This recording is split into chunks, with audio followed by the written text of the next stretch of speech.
Welcome. Peace to you all. My name is Abebe Nagash, and I welcome you with open heart and honest words. What you are about to hear is not just a message, but a call. A call from the soul of a nation and a dream for a united continent. I speak to you today not as a politician, not as a scholar, not as a power seeker, but as an Ethiopian son, a brother, a father, a human who believes that peace is not a luxury, it is a necessity, as essential as air, as vital as food. I represent Ethiopian Hearts for Peace, or EHP, an advocacy movement rooted in truth, justice, and unity. Our voice rises from the ashes of conflict, from the pain of displacement, and from the cry of millions who still long for dignity. This reading you are about to hear is more than words. It's a manifesto, a mirror, a reflection of who we are, where we went wrong, and how we can rise again. From Ethiopia's struggles to Africa's awakening, let's walk together, think together, and heal together. The title of the book is Ethiopian Hearts for Peace, a manifesto of unity, truth, and rebirth. Let's begin.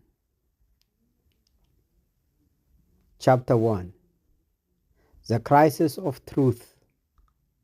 How false narratives undermine nations. In every war, the first casualty is truth. Ethiopia today is not merely suffering from military conflict, it is drowning in falsehoods, manufactured history, divisive rhetoric, and engineered hatred. Lies have been weaponized. Ethnic identity has been distorted. Historical wounds have been manipulated to feed new cycles of revenge and division. The architects of this chaos are not just in uniforms or offices. They include those who write false scripts, rewrite history to inflame resentment, and portray unity as oppression. In this chapter, we must expose the architect of deception,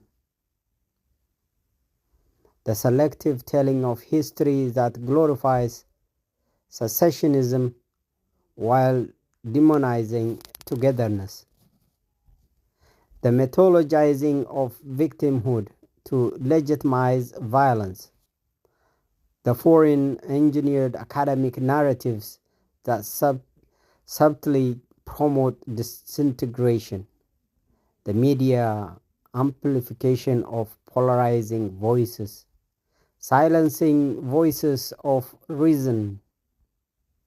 The battle for Ethiopia's soul begins with reclaiming the integrity of truth. In chapter 2, Hunger Before Harmony, the reality of socio-economic strangulation. No peace can grow where the soil is dry, the stomach is empty, and the shelter is non-existent. Today, Ethiopia's crisis is not just political, it is existential. People are displaced, physically and mentally. Food systems are controlled by global monopolies. Water is commodified. Housing is a luxury for the few. The cycle is vicious. Hunger, anger, violence, blame, and back again. Our people cry not only for justice, but for bread. The cry is heard but often manipulated, used to justify oppressive governance or foreign intervention. A peace manifesto cannot overlook this reality.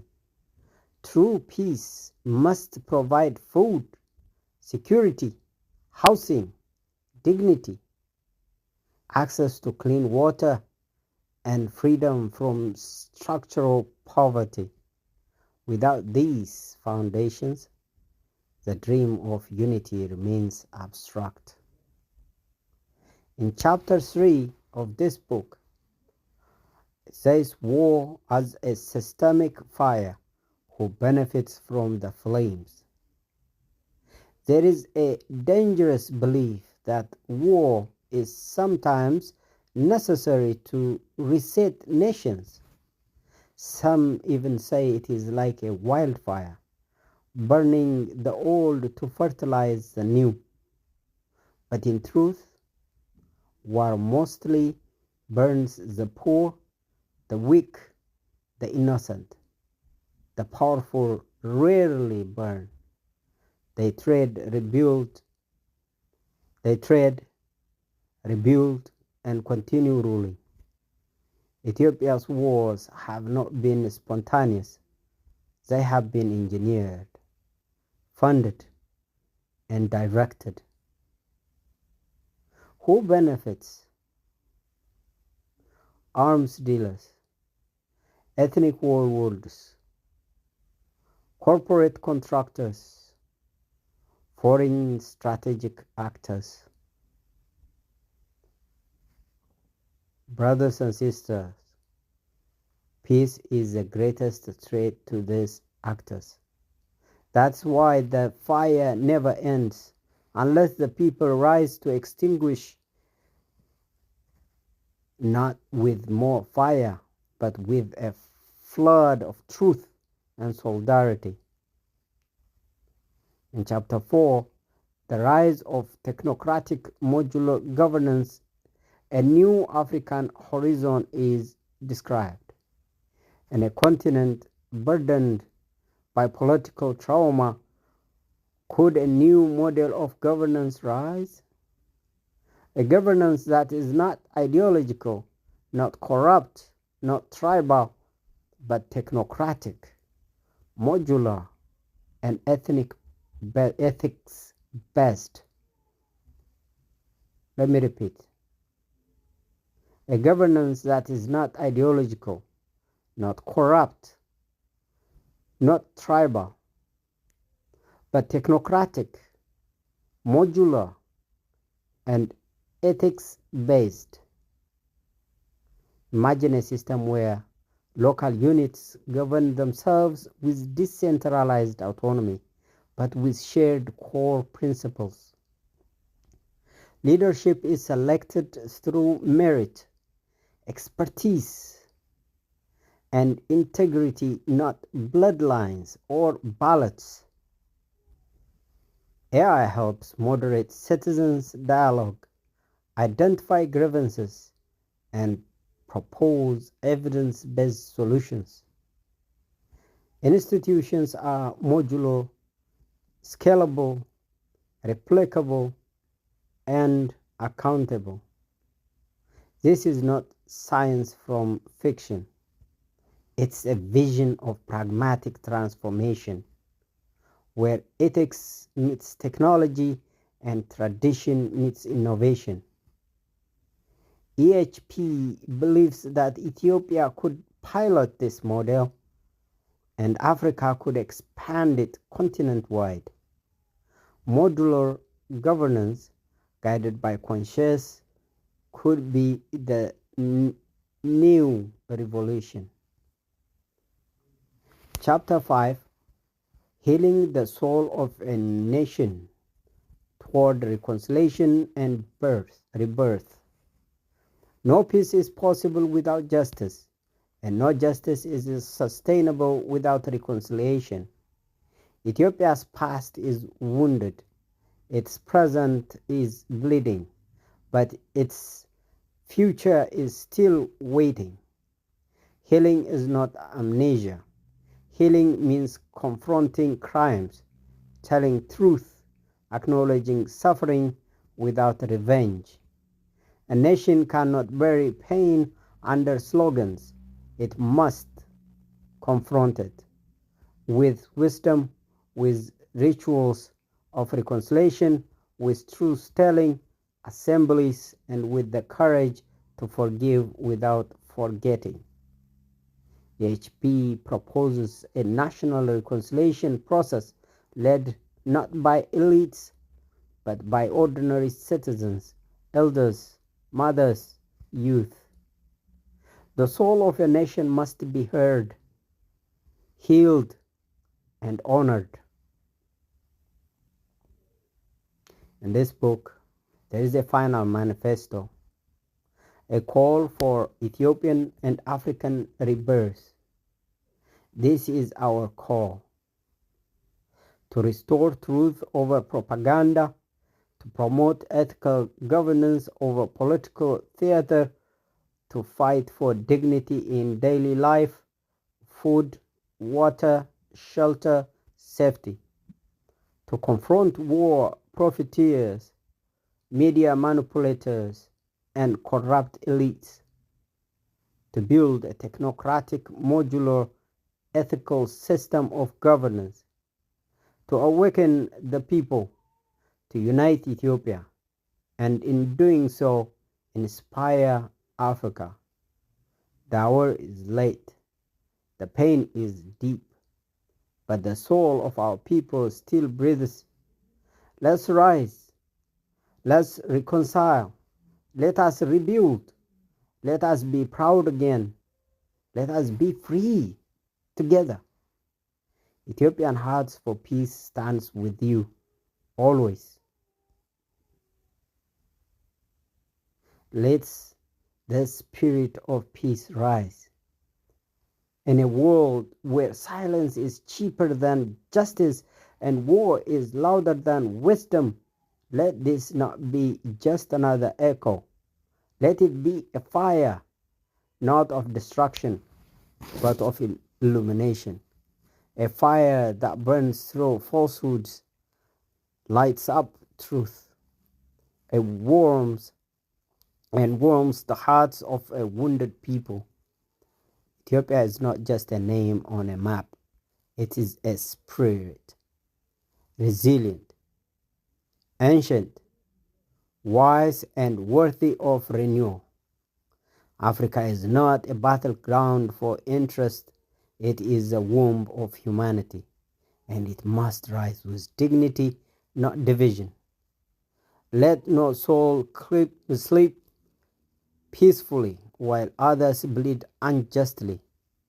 Let no leader hide behind titles while nations collapse beneath them. Let no citizen feel powerless, for in unity lies invincibility. We are not here to beg for peace. We are here to build it, stone by stone, word by word, heart by heart. Thank you very much. This is not just a message. It's a movement from the Ethiopian Hearts for Ethiopia to the soul of Africa. Let peace rise. From Ethiopian Hearts for Peace and African Hearts that still beats in hope. Thank you.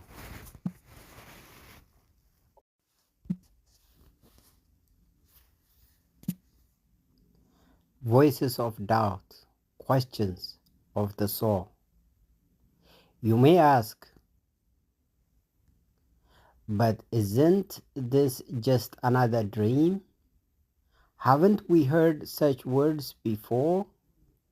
Yes, perhaps. But what if this is the first time the dream is not from the top down, but from the soul of a people echoing from the trenches of despair towards the dawn of rebirth?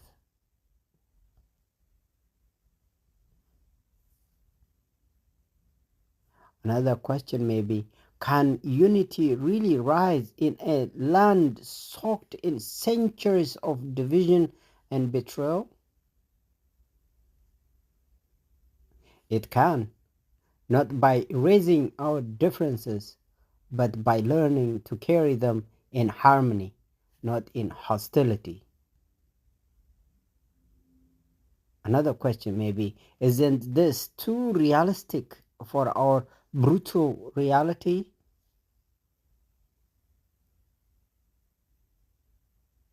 Idealism grounded in moral clarity is not weakness. It is defiance against decay. This is not blind hope. It is disciplined faith with a roadmap. Another question may be, who gave you the right to speak for all of us? The answer is no one. I speak not for, but with every heart that has bled, every elder who remembers, and every youth who still dreams. If you feel this message is not yours, that is your right. But ask yourself, why does it trouble you? Another question might say, what of history? The wounds, the crimes, the betrayals? We remember them not to live in chains, but to break them with justice, not vengeance, with truth, not revisionism. You may also ask, isn't peace just a utopia used by those too weak to fight? No, peace is not passivity. It is the fiercest resistance against chaos. It is the mightiest fight to rebuild what war has reduced to ash. Some of you might say, what of Article 39? What of self-determination? We do not deny history. We redefine destiny. Self-determination must never become self-destruction. True dignity lies in interdependence, not isolation. And some of you might ask, what makes this movement different? Because it does not seek power, it seeks healing. And in healing, there is the highest power of all. You see, there are also unasked questions, unspoken truth. But perhaps the most haunting questions are not the ones people ask out loud, but those buried beneath silence. Why do wars erupt just when people begin to dream of better lives? Who fuels these conflicts and who feeds them off?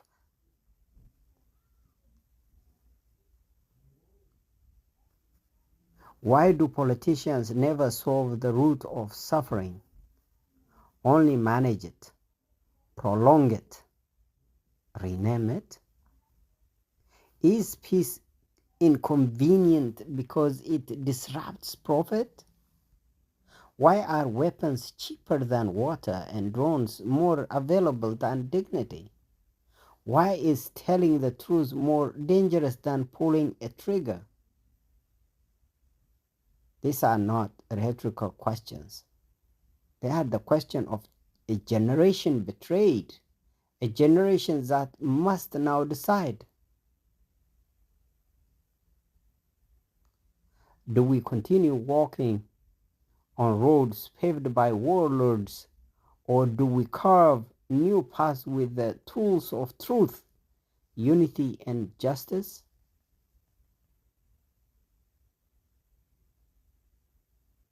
Let it be known, we are not naive, we are not weak, we are tired of being manipulated, and ready to reclaim the narrative.